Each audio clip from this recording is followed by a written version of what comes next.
The Marcopper Mining Disaster accident occurred on March 24, 1996, and it happened on the Philippines islands of Marinduque. Marcopper Mining Corporation, owned by Feaseal Development Limited and Philippine President Ferdinand Marcos. Mount Tapian was the first mining locations on the island, and Marcopper started the construction of open pit mining in 1967. Marcopper began its mining operations in 1969. In 1972, Marcopper started to dispose of waste on land. However, in 1975, a blanket permit was given to the Marcopper, which allowed them to dump mine tailings into the Kelenken Bay. For 16 years, some 200 million tons of mine tailings were dumped via surface disposal into Kelenken Bay, which contaminated the primary source of food and livelihood in the coastal area. Throughout this period, Marcopper refused that the mine tailings caused the pollution. Mine waste dumping continued from the Mount Tapian to the Kelenken Bay area, and an underground tunnel connecting from the mine to the Mohd River was built to drain rainwater from the mining pit. In 1991, the Mount Tapian reserve depleted, and the Marcopper operation then shifted to the new San Antonio copper ore body, which located 3 kilometers north of Mount Tapian. The Tapian pit became a storage space for mine tailings from San Antonio, and the tunnel which channels from Tapian pit to the Mohd River was sealed. The tunnel containing all the mine tailings of San Antonio pit burst and flowed into the Macalup waterways and Mohd River system. 2 to 4 million tons of mine waste leaked into the 27 kilometers long Mohd River with tons of heavy metals and acid on March 24, 1996. The 1996 accident became known as Marcopper Mining Disaster and considered as one of the worst mining and environmental disaster in Philippines history. Marcopper Mining, which has been operating for nearly 30 years in the Marinduque island of Philippines, has caused endless troubles to the local communities, and this includes severe health problems and also environmental complications. This can be seen where over the year, mining in that area has caused pollution to the underwater creatures and also has flooded many agricultural fields. In 1990, due to Marcopper's harsh decisions on building a dam in the Mohd River, the river has been heavily contaminated by chemicals from the dam. The local villagers also started to notice the appearance of dead fishes along the river. Not only that, the mine waste from the dam started to build up and cause siltation, which make the river's condition much worse during rainy seasons. And finally, in 1993, the dam has fully collapsed due to heavy flooding.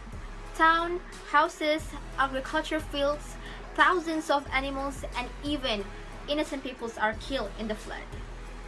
The dilemma worsened in 1996, where there was a leakage of mine waste into the Mohd River, which is caused by the fracture in the plug that sealed the Tapian pit tunnel into the Mohd River.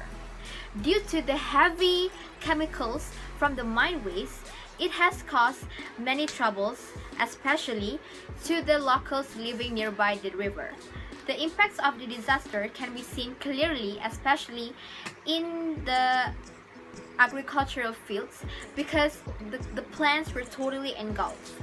Not only that, the underwater creatures, which is one of the main sources of livelihood to the local communities there, is totally dead.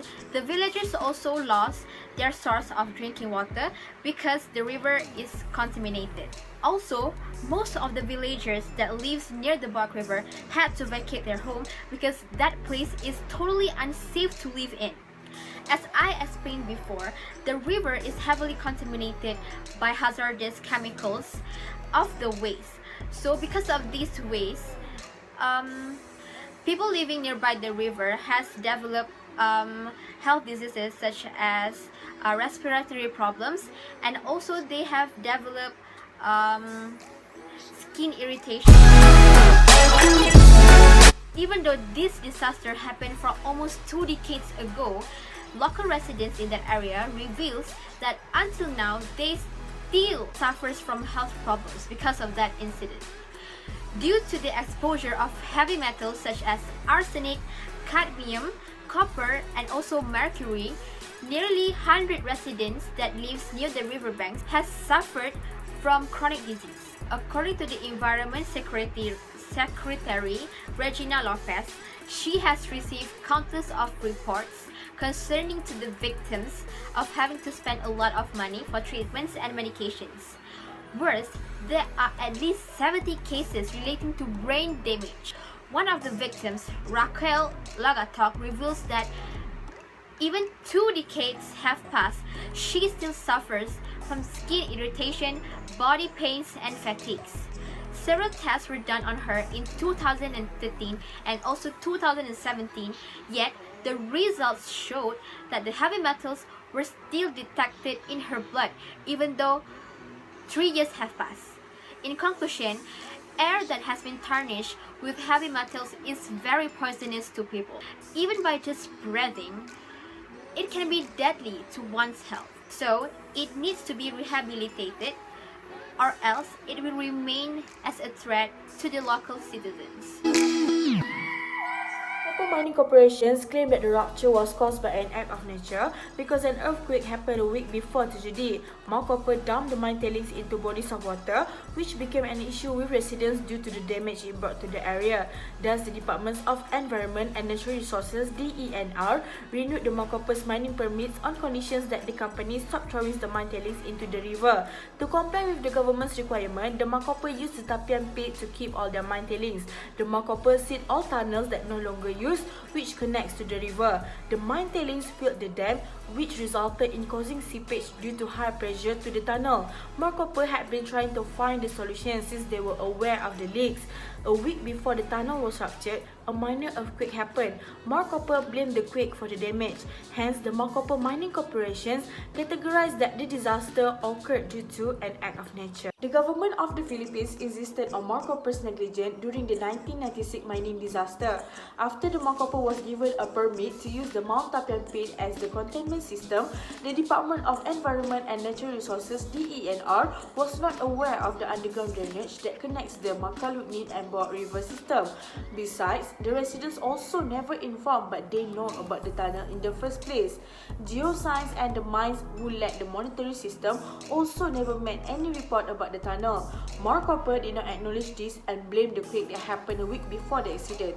The government believed that the disaster occurred because the tunnel was poorly sealed and did not undergo a risk assessment. Many times, the affected communities protested against the Marcopper, but they were ignored and turned down by the mining company. As a result, the residents lost their livelihood and also hospitalized for mercury and lead intoxication. Thus, the government of the Philippines classified the Marcopper mining disaster happened because of Marcopper's negligence and their ignorance towards the environment and the communities.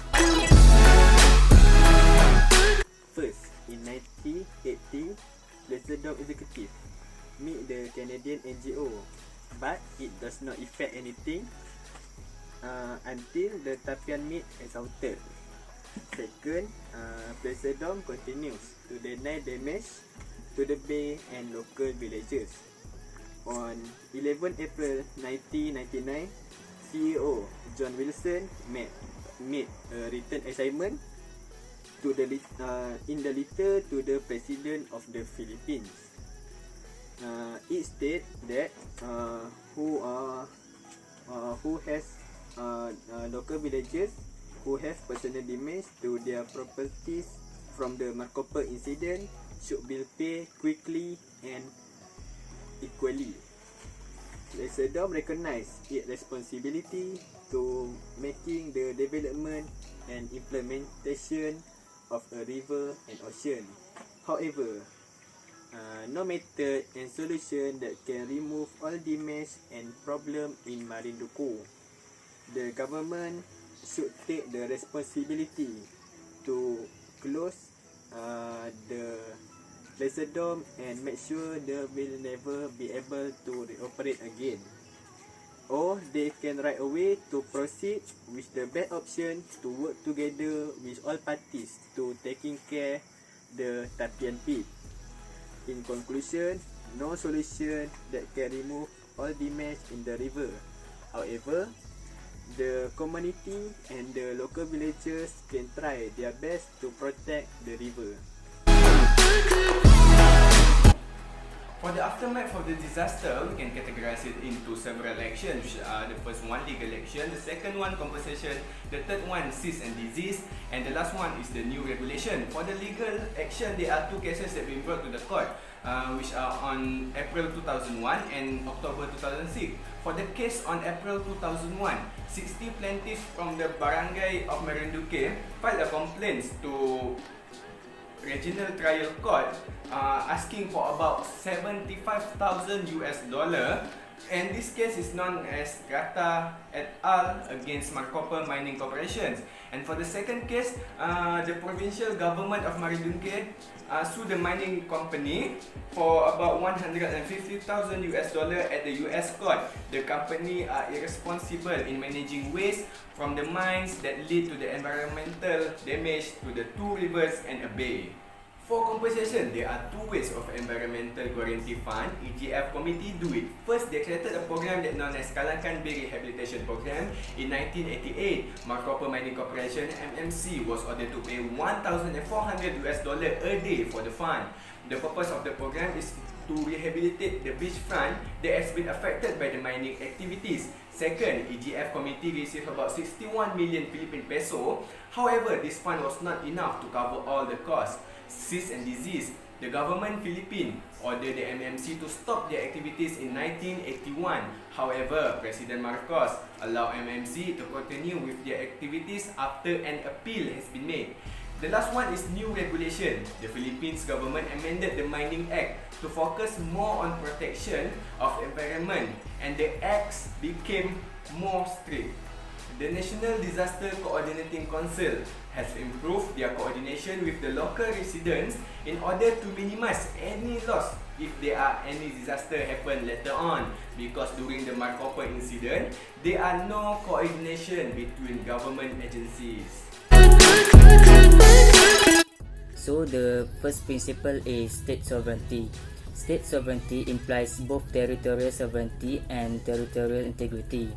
Their own resources are used under environmental or development policies. So in the case of Marcopper Mining Disaster, the Philippine administration was free within its state to manipulate its own source.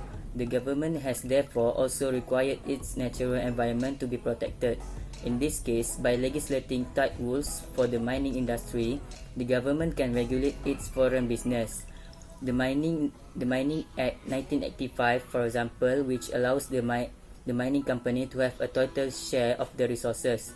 The lawmakers should strengthen their act so that the mining company is less able to take freestanding action on its own. The government should take action as regards the duty to control activities on its territory.